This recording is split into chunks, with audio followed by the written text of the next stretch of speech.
الله وبركاته متابعين، كيف حالكم؟ إن شاء الله تكونوا طيبين. طبعا رجعت لكم فيديو جديد واللي هي وصفة تشيز كيك. طبعا زي ما تشوفوا معي هنا عندي بسكوتي أي نوع وجد، بسكوتي مش مشكلة، المهم ترتاح يعني. واستخدمت لها زبدة لين تولي معنا هيكي باش تدوب في الطاجين.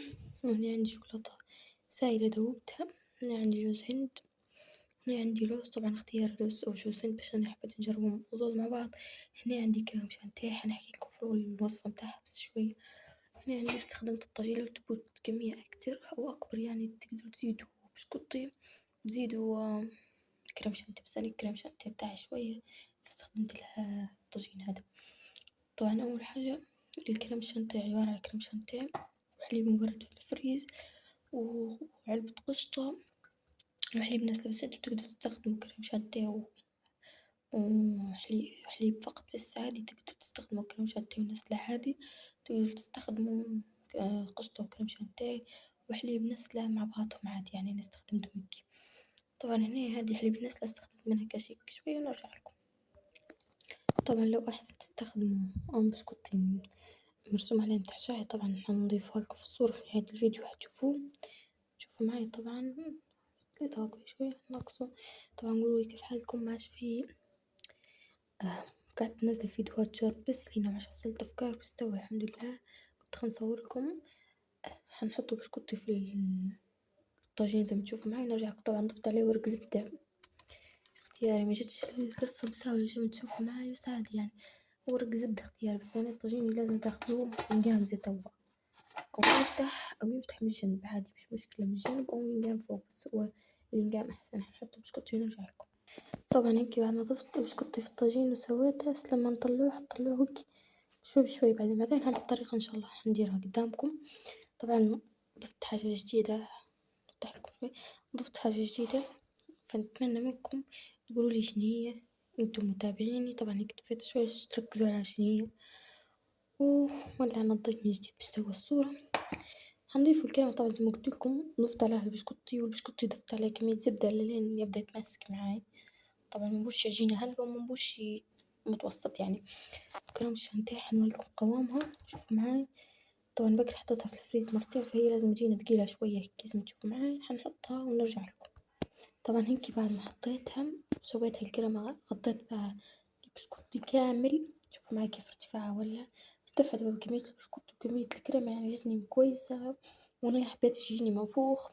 طبعا هيك تقدروا متبوش يجيكم منفوخ هلبة عادي تقدروا تستخدموه، يعني تاخدوا طاجين كبير هلبة، مش كبير بحب متوسط الحجم، وممكن حتى ينفتح زي ما قلت لكم وطأه من الجنب عادي مش مشكلة، بس لازم أحلى باش يعطينا منظر تكون كمية الكريمة وكمية البسكوت متساويين. في اللي ما يحبش الكريمة عادي تقدروا تستخدموا الكريمة أقل من البسكوت مش مشكلة، لكن لازم باش يكونوا زوز متعادلين في المذاق، والبسكوت والكريمة مبنانين، أو يعني نقول احنا فيهم بنا عاطين بنا مزاجة مع بعض هيك، يعني لازم يكونوا هيك نفس الواحد. شوفوا معي الشوكولاتة هنا سايلة، سيلتها هنا طبعا أحكيلكم مش عارفة طريقة درتها. طيب في الطنجرة طبعا حنصب الشوكولاتة السايلة ونرجع لكم. طبعا هيك زي ما تشوفوا معي بعد ما سويت الشوكولاتة وكل شي، حطيت طبعا طبقة شوكولاتة، وما تبوش تستوي طبقة شوكولاتة، تبوا المفروض يجي كريم شانتيه وبسكوت فقط، بس أنا حبيت نكسر نقولوا نكسر العادات يعني ندير حاجة تانية. ضفت على الشوكولاتة زي ما تشوفوا معي كلها، غطيتها من جوانب. نضيف شوي لوز في النص، مش مهروس زين بس مش مشكلة عادي يعني اللي هو تبيتي. هاي خلوه في دويرة واحدة هيك في النص وعلى الجنب، شوية عجوان من كتر. شوفوا هنا حنستخدم حاجة تانية،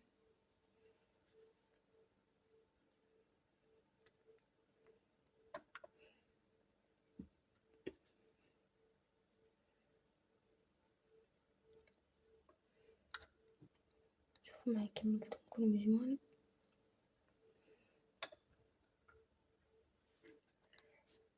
كأنه في فراغ شوية هيك لازم، شوفوا معي كيف شي نضيفه شوي في الأماكن الفارغة اللي هي جوز هند.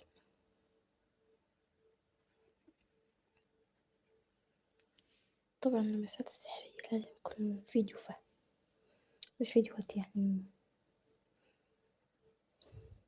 شوفوا شوية معنينا بنعشق جوز هند اللي بنكتر كيعطي منظر نيم، هنحطه على الوزات شوية. طبعا وصلت هنا لنص الفيديو، مازال مش النهاية. بعد ساعة هنحطه في الفريز زي ما هو، مش هندير له حتى حاجة، مش في الفريز، في التلاجة سامحوني حتى بكري كرا مش هنتلخبط في التلاجة نحطوه، لأن توا تعرفون وقت الشتا وهيك الجو عادي. هنحطوه في التلاجة لمدة ساعة، نص ساعة، ربع ساعة، عادي لين يجمد على حسب التلاجة. طبعا هي تلاجتي حتى ربع ساعة تجمد. طبعا حنوريكم الحاجة اللي قلتلكم أنا نبيكم تعرفوها شنو هي.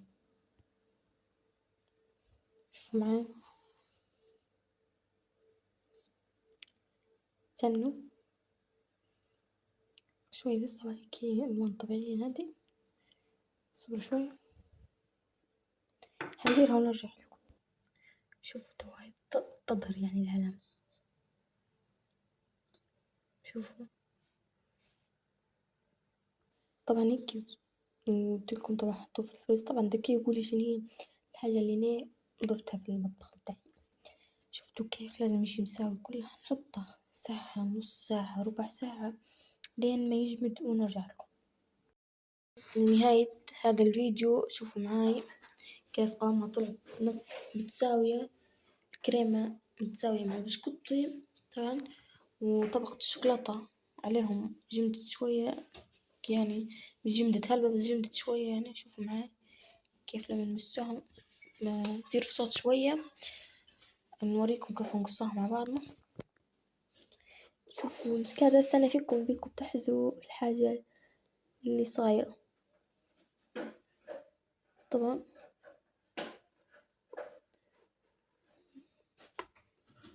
حنقصها ونرجع لكم، حنوريكم طبعا كيف نطلعها. هيك بعد ما قصيتها البسكوت يعني شوية داير، بس مش مشكلة حنذوقه البنا. طبعا شوفوا معي لو تبوه يجمد أكتر استخدموا له زبدة أكتر. حنذوقها طبعا قدامكم.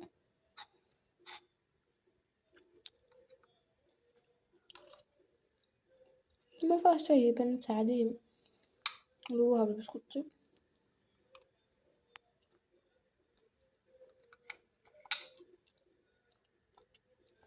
طبعا بناتها جنين وكل شي، بس البسكوت لو ندير زبدة أكتر بس شي يثبت زين.